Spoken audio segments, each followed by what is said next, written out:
Well, my name's Chris Tsangarides. I've been a record producer for the past 40 odd years. Started at a place called Morgan Studios in Willesden, London, as a T-boy, tape op assistant, whatever you want to call it. Basically an apprenticeship. And after a few years, I became an engineer. And one of the first things I got to engineer was an album with Gary Moore, which turned out to be quite successful. We had a single called Parisian Walkways, and that sort of set me off on my career path as a producer. I mean, to be fair, when I started, all I wanted to do was be an engineer, not production. I didn't know what that was really. I was only 17. So I kind of fell into it by accident, but it's a great thing because it's allowed me to have both my creative juices and my musical playing and my love of electronics and all the rest of it together, and it's been brilliant. I started working with Blind Tiger after they'd approached us via my management, and we came down, initially did a single, got on famously, and decided to make an album. Well, to cut a long story short, we made the record over a few months. It took a while before we could get it together to finish the album.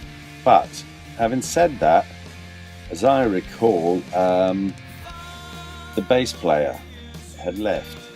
So they looked for a new bass player, couldn't find one. Found Lewis, who played guitar, and Andy decides to play the bass. Right, break, straight back again. Right, let's redo the bass and the guitar and the vocals. And we remixed it and did it and finally finished it. So, yeah, and it was decided, right, well, we've got a different band. Let's do some more recording and see what happens when we do that. And that's what we've been doing the past week. And I have to say, it's the best stuff that they've ever done so far. In hindsight, I guess all the things that have happened were for a reason, although at the time it seemed like the end of the world to them.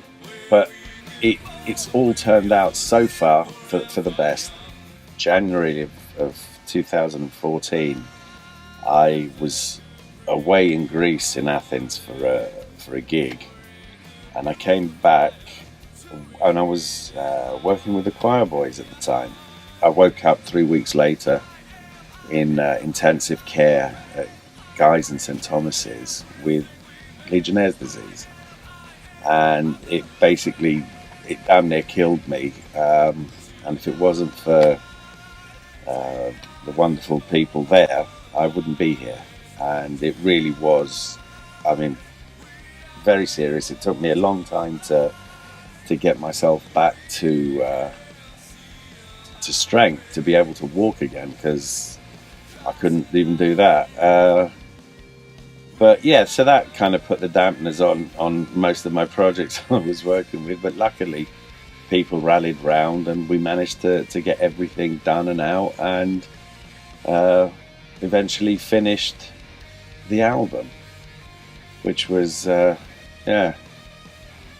I don't know, it's kind of like if you like, since that period for me, I feel sort of, it's a second chance, if you like, for doing, there's something that I haven't finished yet, which is why I'm still around. So let's see where that takes us, eh? It could be good. I think one of the hardest things is to get people to know who the hell you are and take you seriously. It seems to me that if the establishment, and I mean the radios, Radio 1, if you're a young band, don't get their teeth into you, you don't really have much of a chance. It's really hard to get anywhere.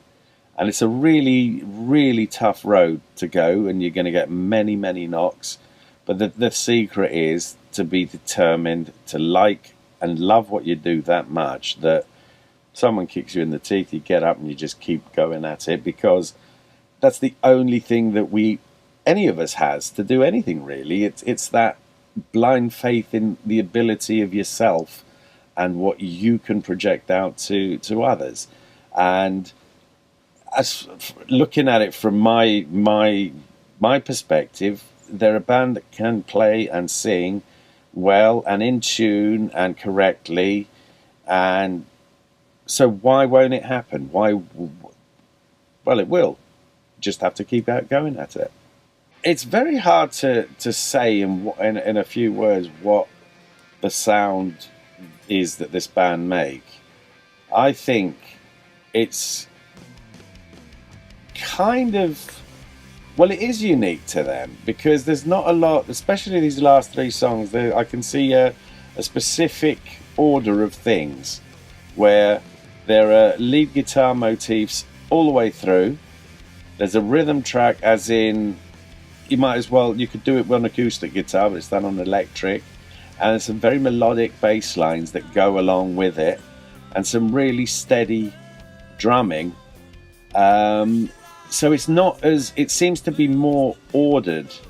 It was a lot more random with the band that started here all those years ago. And I think in a way, again, with hindsight, the band were trying to find where they were going, what their forte was, how to do it. I think now, if we were to make a new album now, it would be a whole lot more focused in a direction that would be instantly recognizable as the band Blind Tiger.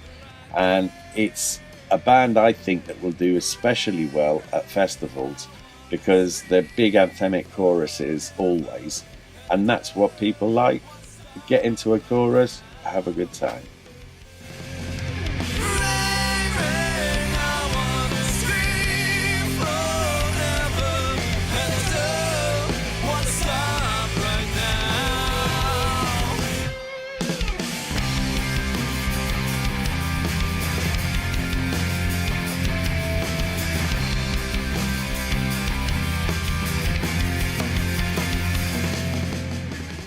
The future for this band to me is that they're going to be trying to get on every sodding festival, gig, radio station, anything that is possible, any toilet, anywhere, any place, to play, to show what they can do. Once people start to hear them, I can't see why it wouldn't do well.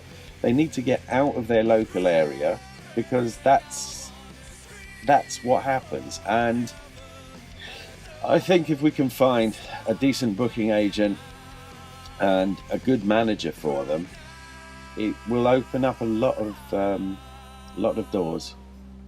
And I think we'll eventually get to where everyone wants to be, and that is a professional band making a living from music. Well, it's always a laugh working with the band because that's kind of how we all are. I might be an old git, but I still have a sense of humour of a 16-year-old. And humour, to me, has always been a big part of my production because it relaxes people, it puts them at ease. And if someone's at ease, they'll give the best performance they can. And that's what I think is important, is the performance. Without a performance, it's, you might as well have a machine do it. And then what's the point, I just remember laughing. I don't remember recording anything. Like I always say, it's such a laugh. And with that, I even get relaxed, so I don't stress about things. And when you are like that, it's great to wake up in the morning and feel alive, that look at what we do.